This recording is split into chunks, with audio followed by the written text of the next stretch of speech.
By the time I pulled up, half the exterior lights were out. One side of the house was glowing warm through huge windows, and the other side looked almost black. Then I heard the noise the second I opened my door. Not thunder, not the rain. An alarm panel inside the house giving off the sharp, broken chirp every few seconds. I grabbed my bag, ran through the front entry, and walked straight into total confusion. Two maintenance guys were talking over each other near the hallway. A woman in a blazer was on her phone saying, "No, I already told them that," to whoever was unlucky enough to be on the other end. Somewhere deeper in the house, another panel let out the same ugly chirping sound. Lamps were on in one room, off in the next. Even the air felt tense, like everybody had been running in circles for the last half hour and getting nowhere. Then I saw her.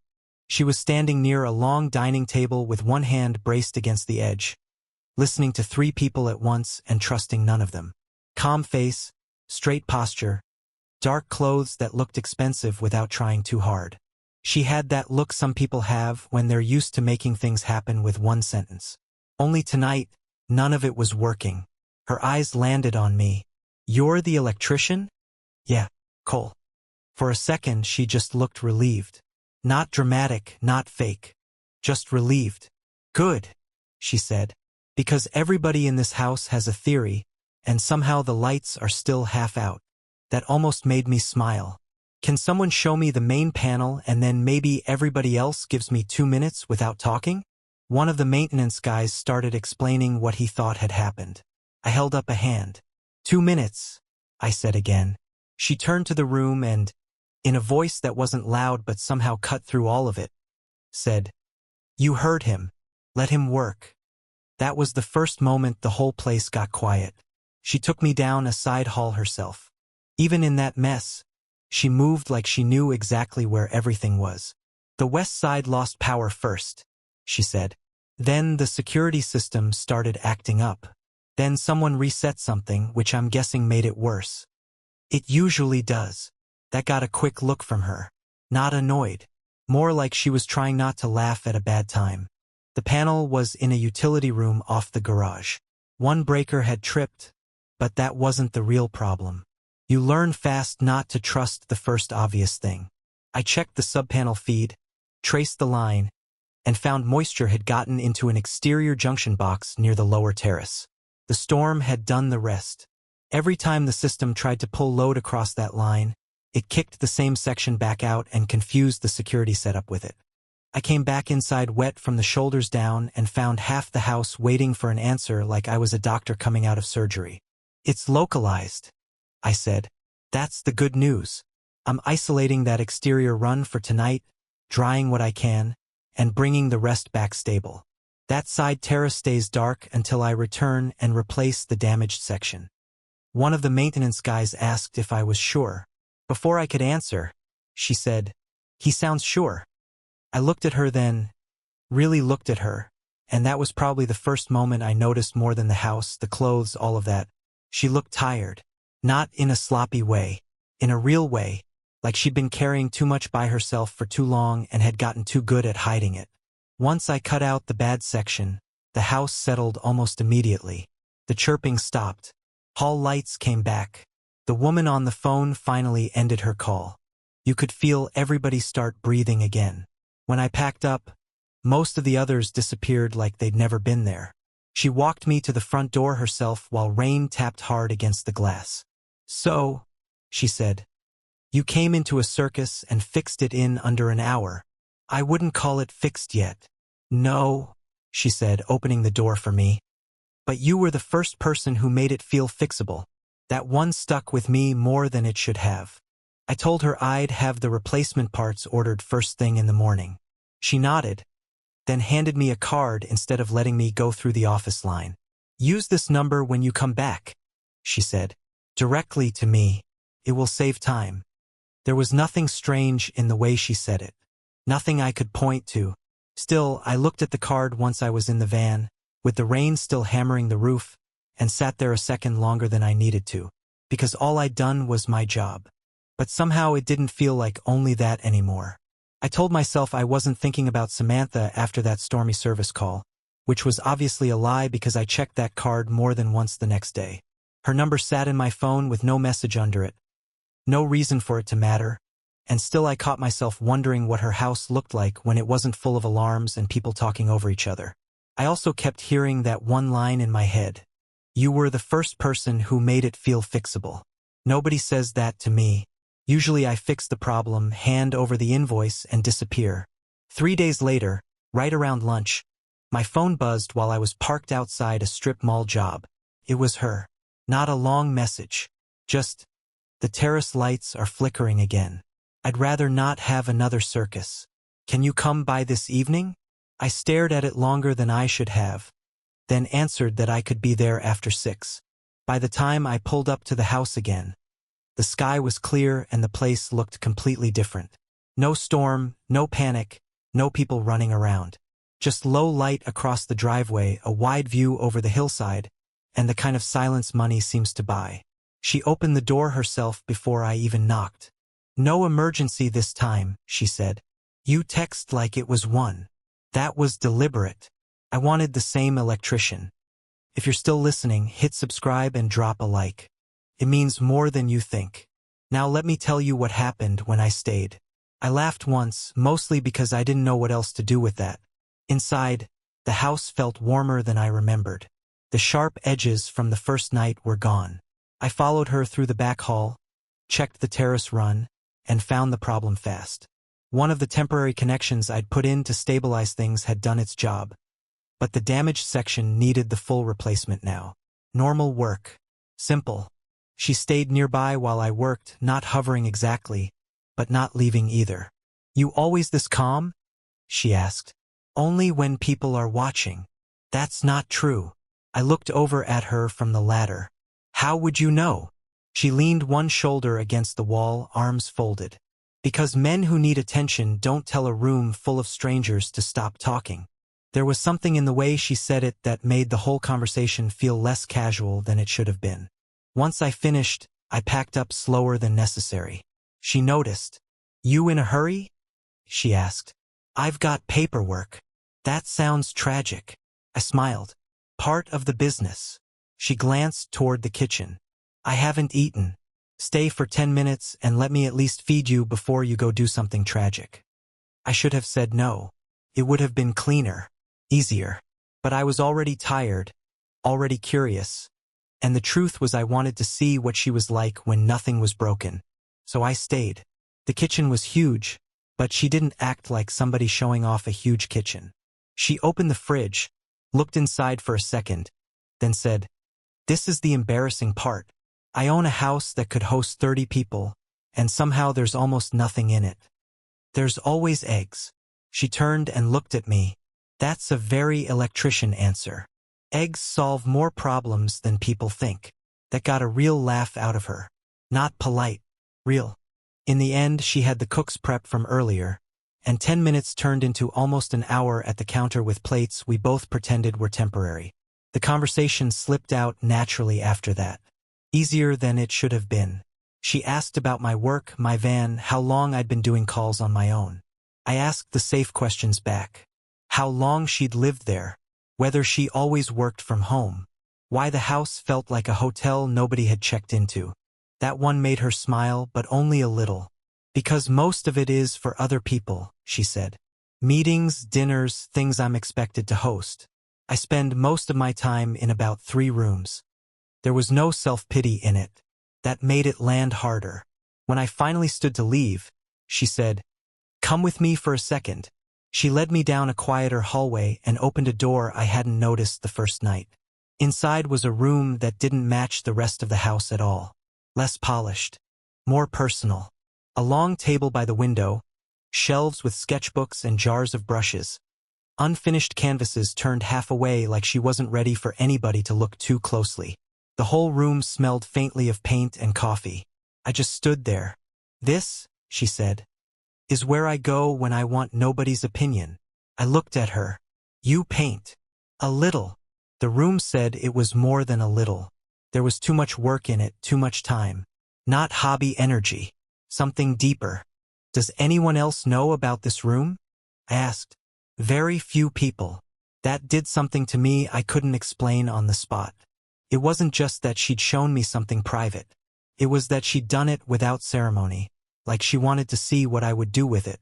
So I told the truth. I like this room more than the rest of the house. She studied my face for a second, then nodded slowly like I'd given the right answer to a question I didn't know she'd asked. After that, seeing her stopped feeling accidental. At first, there was always a reason. A switch she wanted changed. Outdoor lighting by the lower path. A strange buzz near the garage that turned out to be nothing. Small excuses, believable ones. Then one evening she texted and asked if I was done with work because she was driving out to a place by the water and didn't feel like going alone. I went.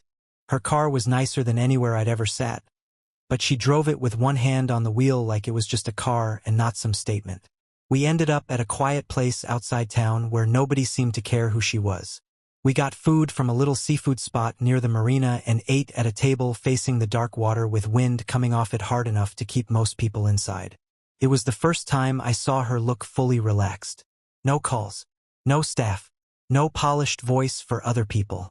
Just Samantha with her hair loose from the wind, holding a paper cup of coffee in both hands, asking me if I'd always planned to stay in this line of work.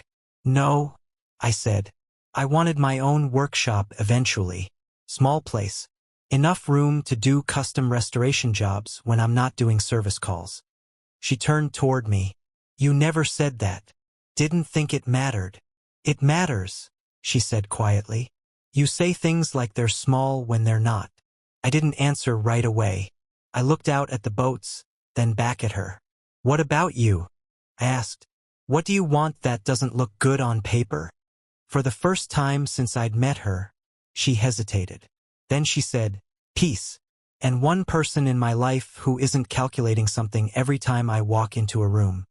The way she said it took all the air out of the moment. Because by then I knew the truth. This was not a rich woman amusing herself with the electrician she happened to notice during a storm. This was something quieter, more serious.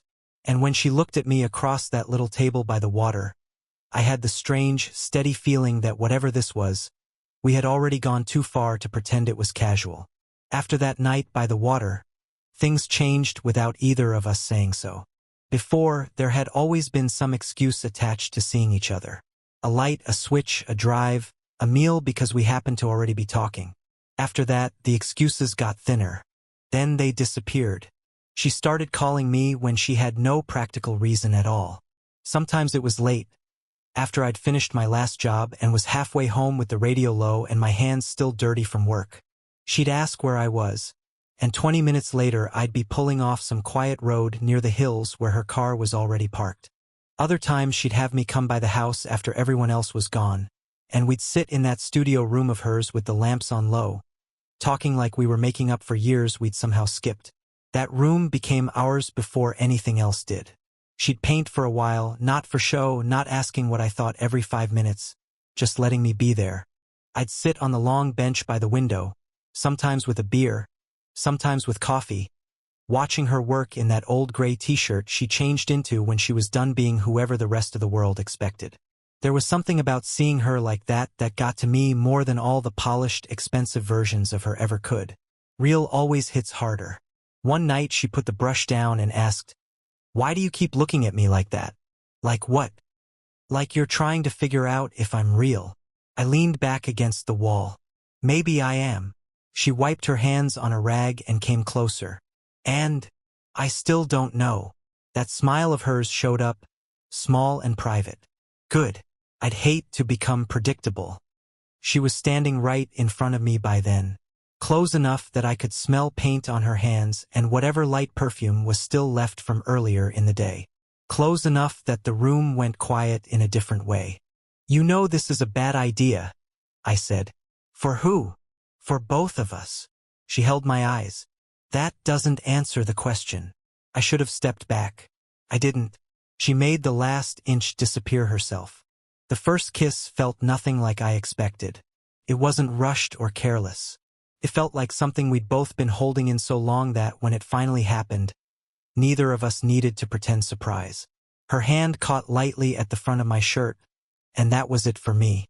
Everything else I'd been telling myself about keeping distance, staying smart, remembering who she was and who I was, all of it got real weak real fast. After that, being around her changed shape completely. It wasn't just attraction anymore, even though that part was impossible to ignore. It was the way she softened when it was only me. The way she'd lean into my side on the couch in the studio like she was more tired than she let anybody see. The way she listened when I talked, really listened, like nothing I said was small. And that was the dangerous part, because the more natural it felt in private, the stranger it felt in my head. I'd leave her house and get back in my van with my tool bag on the seat and just sit there for a minute, staring through the windshield, trying to connect the two versions of my life. In one, I was taking service calls, grabbing gas station coffee, arguing with suppliers, trying to keep work steady enough to maybe someday open a place of my own. In the other, I was in a hidden studio with a woman who lived in a house bigger than my whole apartment building, kissing me like I was the one place she could finally exhale. It stopped feeling temporary to her before it did to me. Or maybe she just admitted it first. The shift came one evening when she asked me to go with her to a gallery event in the city. Nothing huge, she said. Just show up, have one drink, leave early. She said it casually, but I could hear the test in it.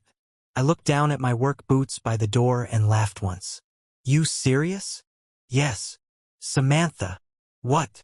I'm not built for your world. Something in her expression changed right away. Not anger. More like disappointment that I'd missed something obvious. She crossed the room, stopped in front of me and said, "You keep saying things like that, and every time you do, it sounds less humble and more insulting." I blinked at her. Insulting to who? To me, she said. Because you're basically telling me I don't know my own mind. That shut me up. She went on, quieter now. I know exactly what my world is. That is the problem, Cole. I am with you because I don't have to perform every second. I don't have to guess what you want from me. I don't have to be impressive. Do you understand how rare that is? I wanted to. I just didn't fully believe it yet. I'm not some new experience for you? I asked. The second it left my mouth, I hated it. But she didn't flinch. She just looked at me for a long moment, then took my hand and pulled me toward the studio window. Look at me, she said. I did. If I wanted novelty, I could find that in one evening and be bored by breakfast. That is not what this is. The room went very still. Then she said the one thing that finally got past all the noise in my head. When you leave, the whole house changes. There wasn't any clever answer to that. Nothing safe. I put my hand against her face, and she leaned into it like she'd been waiting all day for somebody to touch her without asking for anything else. I went to the gallery with her. I hated the first 10 minutes. Too many sharp suits. Too many people pretending not to stare while clearly staring. Too many men greeting her like they were already halfway into a negotiation. But Samantha stayed close the whole time. Not dramatically. Not like she was making a scene. Just enough that I understood it was deliberate. And when one guy asked me, with that fake friendly smile, "So how do you two know each other?" she answered before I could.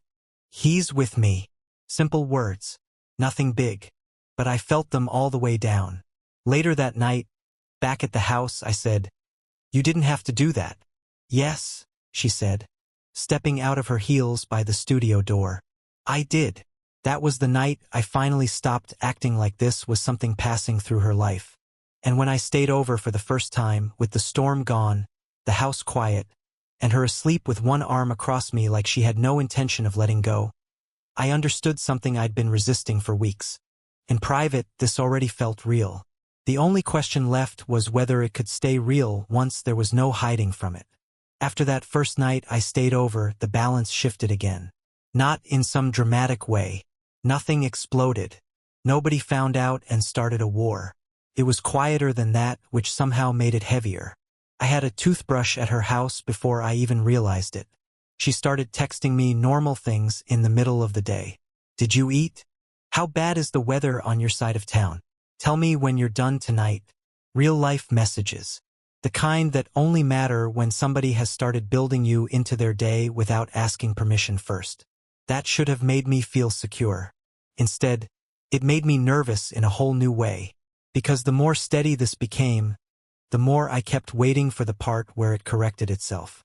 Like sooner or later she'd wake up, look around, and remember what her life actually looked like. Her friends, her money, that whole polished world that knew how to hold a wine glass and say the right thing at dinner. Then there was me, showing up with nicked hands, work shirts, and a van that smelled faintly like wire insulation and coffee. I never said all of that straight out, but she could read it on me anyway. One Sunday afternoon we were in the studio, and I was helping her move a cabinet because one leg kept catching on the floor. Nothing romantic about it. Just me on one side, her on the other, both of us laughing because the thing was heavier than it looked. When we finally got it into place, she stepped back, studied me for a second, and said, "You're doing it again." "Doing what?" "Leaving before you leave." I wiped my hands on my jeans. "I'm standing right here." "No," she said. "You're bracing." That hit because it was true. I leaned against the cabinet and looked away. "I just don't know where this goes, Samantha." She got quiet at that. Not cold, just careful. "It goes where we decide it goes." "That sounds easy when you say it." "It isn't easy," she said. "I didn't say easy." I nodded once, but I still wasn't there. She saw that too. So she crossed the room, took my face in both hands, and made sure I looked at her. "Tell me the ugliest version of it," she said. "The one in your head." I let out a breath and gave it to her. "That I'm something private," I said. "Something that feels good when the doors are closed and the rest of your life isn't in the room. And one day you'll decide that's all it was." She didn't speak right away. I could see the anger flicker in her face, but not at me, at the idea of it. Then she dropped her hands and walked out of the studio. For one terrible second I thought, "That's it. Great. You finally said too much." But I heard her heels on the hallway floor, quick and decisive, then the front door, then silence. I stood there like an idiot. She was gone maybe 6 minutes. When I heard the door again, I stepped into the hall. She came back carrying a flat leather folder under one arm and a small set of keys in the other. Her face had that same look from the stormy first night, the one that said everybody else could panic, but she had already made up her mind. "Samantha, what?" "Come outside." We walked to the front drive. Rain from the day before still shined on the stone, and the late light was falling gold across everything. Parked near the side gate was an old truck I recognized immediately because I'd pointed one out months earlier when we'd been driving through town. Not the exact same one, but close enough to punch the air out of me. Early 70s. Fully restored. Deep blue. Clean lines, chrome catching the light. I just stared at it. Then I looked at her. "No." She held up one hand. "You're saying that before you know the rest. The truck is already too much." "It's not only the truck." She gave me the folder. Inside were property papers. At first my brain didn't even process what I was reading. Then it did, and I looked up so fast I nearly dropped the whole thing. It was for a workshop space on the edge of town. Brick building. 2 service bays. Office in front. Storage in back. The exact kind of place I'd described to her that night by the water when I thought I was just talking, not being memorized. My mouth actually went dry. "Samantha." Her voice stayed calm, but her eyes didn't. "I bought it 3 weeks ago. The restoration on the truck finished yesterday. The permits are already being handled." I just stood there, folder in one hand, keys in the other, feeling like the whole ground had shifted a few inches under me. "You can't do this." "I can," she said. "And I am." "That's not the point." "Then tell me the point." I tried. Nothing came out right. Too much money. Too big. Too serious. Too final. All of it sounded weak compared to what was really happening, which was that she had listened to me when I talked about the life I wanted like it was some far-off thing I maybe didn't deserve. And she had built an answer to it. Not flowers. Not promises. Not some speech in candlelight. A future with an address. She stepped closer. "I am not buying you, Cole. I am removing every possible way you could still tell yourself I don't mean this." She bought me a truck and a workshop to prove she was serious. Would you have accepted it? Or would that have been too much? Tell me in comments. I looked down at the papers again, then at the truck, then back at her. Why? Was all I had left. Because that was the only question now. She smiled, small and steady. Because I want the life where I know where you are at the end of the day. Because I want the workshop, the bad coffee, your tools everywhere, that ridiculous truck in the driveway. Because I am done being doubted by people who claim to care about me. And because I love you.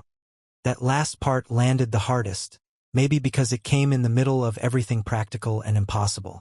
No build-up, no performance, just truth.